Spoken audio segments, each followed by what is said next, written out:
1950க்கு முன்னர், ஓரளவிற்கு 1955க்கு முன்னர் பிறந்தவர்களுக்கு மட்டும்தான் அப்போதைய காலகட்டத்தில் நாடு எந்த நிலைமையில் இருந்தது, நாடு எந்த அளவுக்கு வளர்ச்சி அடைந்திருந்தது, கிராமங்கள் எப்படி இருந்தன, நகர்ப்புறங்கள் எப்படி இருந்தன என்ற உண்மை நிலவரம் தெரியும்.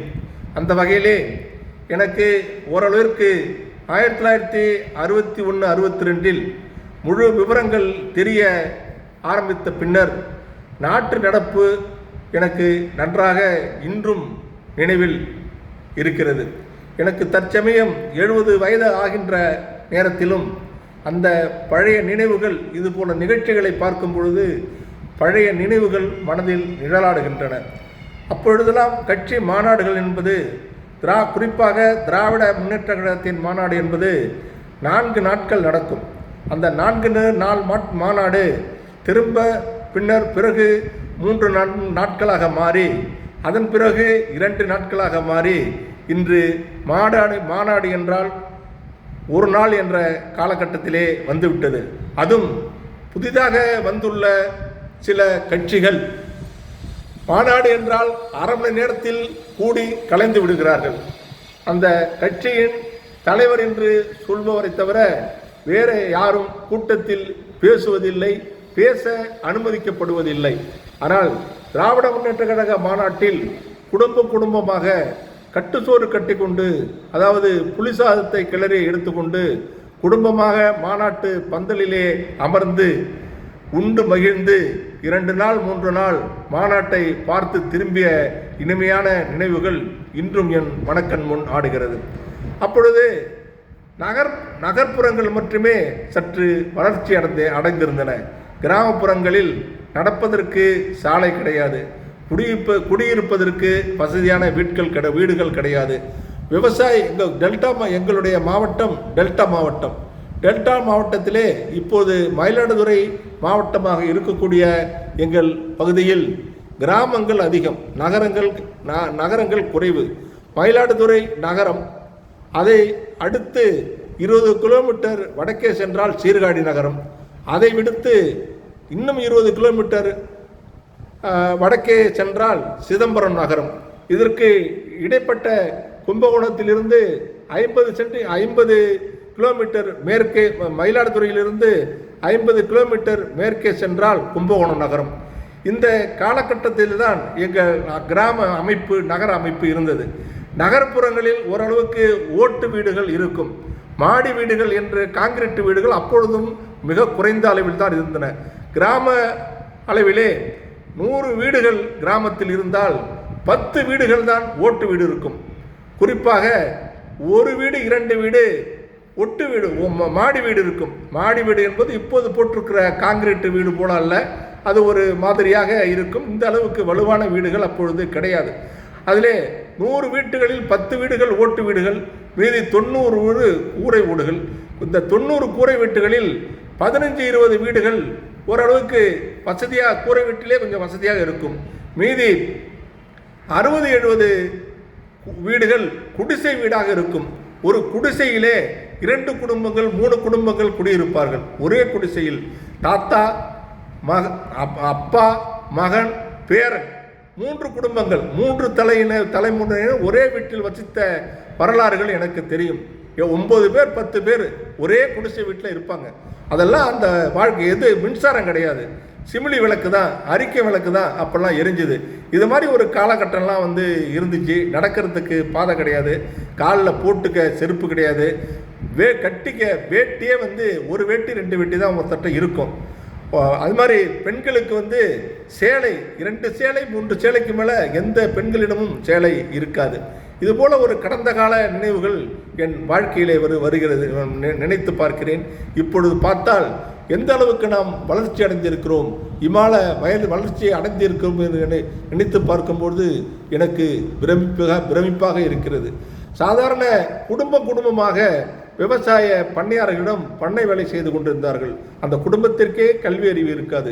இந்த கல்வி அறிவெல்லாம் கொடுப்பதற்கு அடித்தளமிட்டது நீதி கட்சி. திராவிட முன்னேற்ற கழகம் தோன்றுவதற்கு காரணமாக இருந்த திராவிட கழகம் தோன்றுவதற்கு காரணமாக இருந்த நீதி கட்சி தான் இந்த கல்வி வளர்ச்சிக்கு அடித்தளமிட்ட இயக்கம் என்பது மிகைப்படுத்தப்படாத உண்மை நிலை அதுதான். 1912 பிராமணர் அல்லாதோர் இயக்கம் என்று தொடங்கப்பட்ட அந்த இயக்கமானது 1916 ஜஸ்டிஸ் பார்ட்டி நீதி கட்சி என்று தொடங்கப்பட்டு அந்த நீதி கட்சி ஆட்சி ஏறக்குறைய 15 ஆண்டுகள் தமிழகத்திலே ஆங்கிலேயர் ஆட்சியிலே நடைபெற்றது. அந்த நடைபெற்ற போதுதான் பல சட்டங்கள் முதலாக வகுப்பு வாரிய பிரதிநிதித்துவம் என்ற அனைவருக்கும் பள்ளி படிப்பிலிருந்து வேலையில் வரை இடஒதுக்கீடு தர வேண்டும் என்ற சட்டம் நிறைவேற்றப்பட்ட பொற்காலம் அந்த காலம்தான். அதுபோல ஒவ்வொரு படியாக வளர்ந்து நம்மளுடைய அடிமைத்தலை ஒழிக்கப்பட்டு மிராஸ்தார்கள் பெரும் மிராஸ்தார்களிலிருந்து விடுதலை பெற்று வீட்டு குழந்தைகளை படிக்க வைத்து கல்வி சாலைக்கு அனுப்பி படிக்க வைத்து வேலைக்கு செல்லும் அளவிற்கு இன்று தயார்படுத்தி இருக்கிறோம் என்றால் அது திராவிட ஆட்சிகளால் தான் நடைபெற்று என்பதை யாராலும் மறுக்க முடியாது. குறிப்பாக சொல்ல வேண்டுமென்றால் எந்த அரசு வேலைகளாக இருந்தாலும் தனியார் வேலைகள் என்பதே அப்பொழுது இல்லை. அரசு வேலைகள் மட்டும்தான் வேலை வாய்ப்பு. அந்த அரசு வேலைகளில் கூட 3 விழுக்காட்டினர் தான் உயர்ந்த அதிகாரிகளாக உச்சபட்ச அதிகாரிகளாக இருப்பார்கள். அது வட்டாட்சியராக இருந்தாலும் வட்டார வளர்ச்சி அலுவலராக இருந்தாலும் ஆசிரியராக இருந்தாலும் வழக்கறிஞராக இருந்தாலும் பொறியாளராக இருந்தாலும் எந்த முன்னணியில் இருந்தாலும் அவர்கள் குறைந்த உயர் ஜாதியை சார்ந்தவர்களாக தான் இருப்பார்கள் தவிர பிற்படுத்தப்பட்ட சமூகத்தை சேர்ந்தவர்களோ தாழ்த்தப்பட்ட பட்டியலினத்தை சேர்ந்த சமூகத்தை சேர்ந்தவர்களோ ஒருவர் கூட இருக்க மாட்டார்கள். அவர்கள் மிஞ்சி அவர்கள் இருக்கும் பணி என்ற இரவு காவலர் பணி அல்லது இந்த உதவியாளர் பியூன் சொல்கிறோம் பார்த்தீங்களா, உதவியாளர் அதுபோல் வேலைகளில் இருந்ததை மாற்றியது நீதி கட்சியும் அதன் பின்னர் வந்த திராவிட முன்னேற்ற கழகம்தான் அந்த நிலைகளை மாற்றி இந்த நாட்டை முன்னணி மாநிலமாக கொண்டு வந்து இருக்கிறது என்பதை யாரும் மாற்று கருத்து சொல்ல முடியாது. விவசாயிகள் பட்ட சிரமங்கள் தொந்தரவுகள் தாங்க முடியாது. அந்த அளவிற்கு விவசாயிகள் கடுமையாக பாதிக்கப்பட்டார்கள். அது குறிப்பாக விவசாயிகள் என்றால் அதில் பெரும்பாலாக உயர் ஜாதிக்காரர்களே மிராசுகளாக இருந்தார்கள்.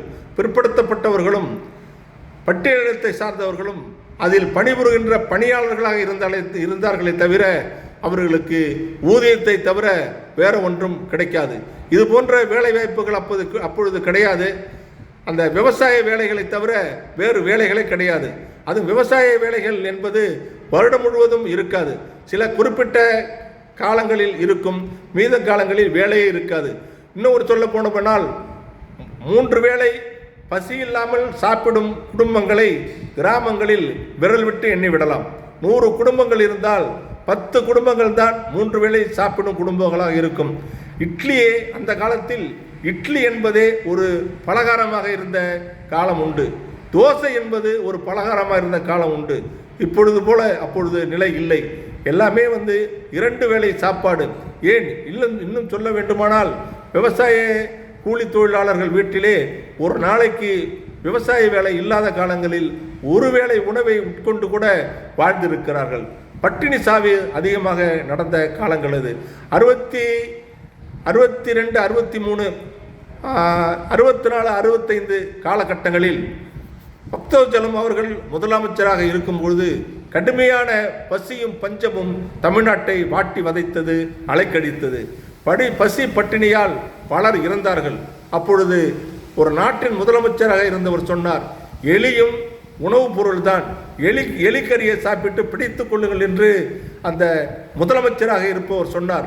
அந்த அளவிற்கு இருந்த நாட்டை அப்பொழுதுதான் அறிஞர் அண்ணா அவர்கள், ஏழைகள் பங்காளர் அண்ணா அவர்கள் மக்களிடம் செல், மக்களுடன் வாழ், மக்கள் நிலையை புரிந்து கொள் என்று மக்களுக்கு ஏழை எளிய மக்களுக்கு உறுதுணையாக இருந்த அறிஞர் அண்ணா அவர்கள் மக்களிடம் சென்று மக்களிடம் பழகி மக்களுடைய கஷ்ட நஷ்டங்களை அறிந்து கொண்டு அதை ஆட்சியாளர்களுக்கு அறிவுறுத்தினார், கோரிக்கை விடுத்தார், அறைகோல் விடுத்தார்.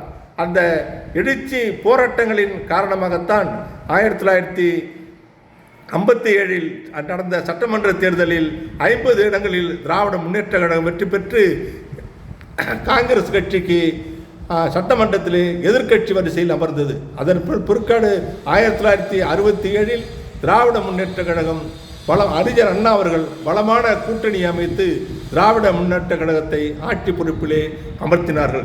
இதெல்லாம் கடந்த கால வரலாறு. இந்த கஷ்டங்களை போக்கி நடக்க ஊர் முழுவதும் நடப்பதற்கு சாலை போட்டு கொடுத்த இயக்கம் திராவிட முன்னேற்ற கழகம். சாலை வசதி ஏற்படுத்தி கொடுத்ததுடன் மின்விளக்கு நகரப்பகுதியில் மட்டும்தான் மின்விளக்கு எரிந்து கொண்டிருக்கும், நகரத்தில் மட்டும்தான் மின்விளக்குகள், கிராமப்புறங்களில் மின்விளக்கே இல்லை. திராவிட முன்னேற்ற கழகம் ஆட்சி பொறுப்பு வந்த பிற்பாடுதான் அனைத்து பகுதிகளுக்கும் மின்விளக்கு சரி செய்யப்பட்டது, மின்சாரம் கொண்டு செல்லப்பட்டது என்பதை மறுக்க முடியாத உண்மை. இப்பொழுது தமிழ்நாட்டில் மின்சாரம் இல்லாத இடமே இல்லை என்ற ஒரு நிலையை இன்று நாம் ஏற்படுத்தி இருக்கிறோம் என்றால் அது திராவிட ஆட்சிகளின் சாதனை என்பதை தவிர வேறொன்றும் இல்லை என்பதை தாங்கள் அறிந்து கொள்ள வேண்டுமாய் தெரிந்து கொள்ள